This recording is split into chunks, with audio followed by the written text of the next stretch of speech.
stop for a second. Don't skip this, because what I'm about to say might explain something you've been struggling with for a long time. You learn English every day. You understand almost everything. But when it's your turn to speak, something changes. Your speed drops. Your confidence disappears. Your words don't come out naturally, not because you don't know English, but because something inside your brain is working against you. And until you understand this, nothing will really change. Listen carefully for a moment. Not fast, not distracted. Just listen. There is something happening to you that feels confusing, but it is actually very simple once you see it clearly. You are learning English every single day. You are not lazy. You are not avoiding practice. You are putting in the time. You are watching videos. You are listening carefully. You are understanding more than before. Sometimes, you even feel a sense of progress. You feel like something is improving inside you. But then comes the real moment. The moment that matters. The moment when you try to speak. And suddenly, everything feels different. Your sentences don't flow naturally. Your words feel heavy. Your mind slows down. You pause too much. And the strangest part is this. You know the words, but they don't come out the way you expect. And this creates a very specific frustration. Not confusion, not ignorance. Frustration. Because you feel like you should be able to speak, but you can't do it naturally. Now here is the truth that most people never explain properly. You are not struggling because your English is weak. You are struggling because your speaking system is untrained. Let me explain this slowly, because this is where everything begins to change. There are two completely different systems inside your brain when it comes to language. One system is built for understanding. The other system is built for speaking. Understanding is passive. It means you receive information, you listen, you recognize, you follow. Your brain connects patterns easily because there is no pressure to respond. But speaking is active. It requires output. It requires speed. It requires decision-making in real time. And your brain treats these two systems very differently. Now here is the hidden problem. Most learners spend almost all of their time training the understanding system. They listen more. They watch more. They read more. And slowly, that system becomes strong. Very strong.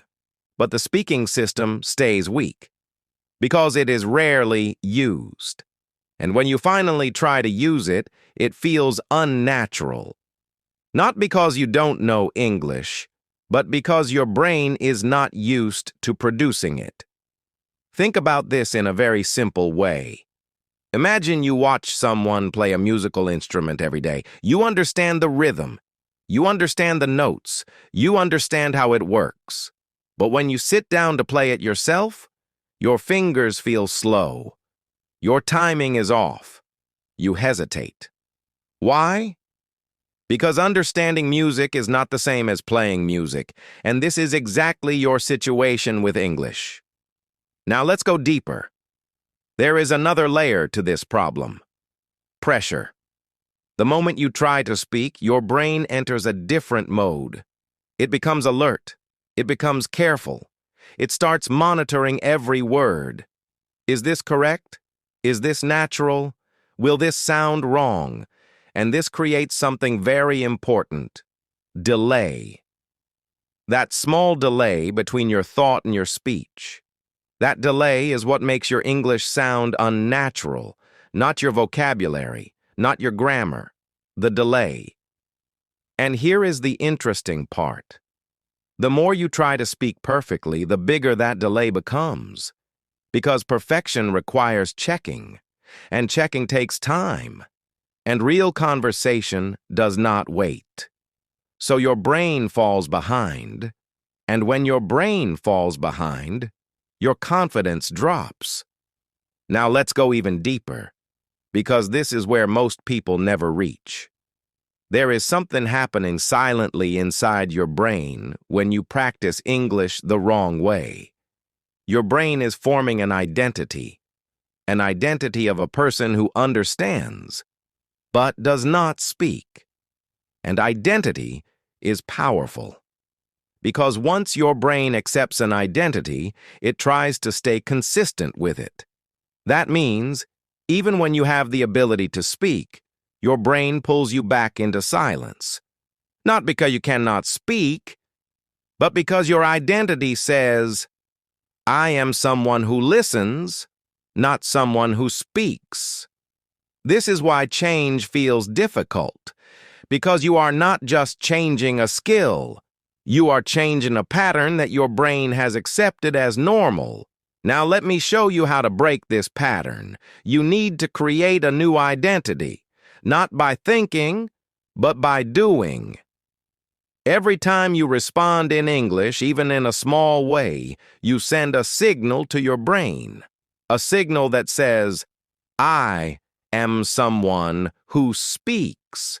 And when this signal repeats again and again, your identity starts to shift. This is why small speaking matters more than perfect speaking. Now let's talk about another hidden barrier. Overthinking. When you try to speak, your brain tries to build the perfect sentence. It tries to organize grammar. It tries to choose the best words. And all of this happens in a few seconds. That is too much pressure.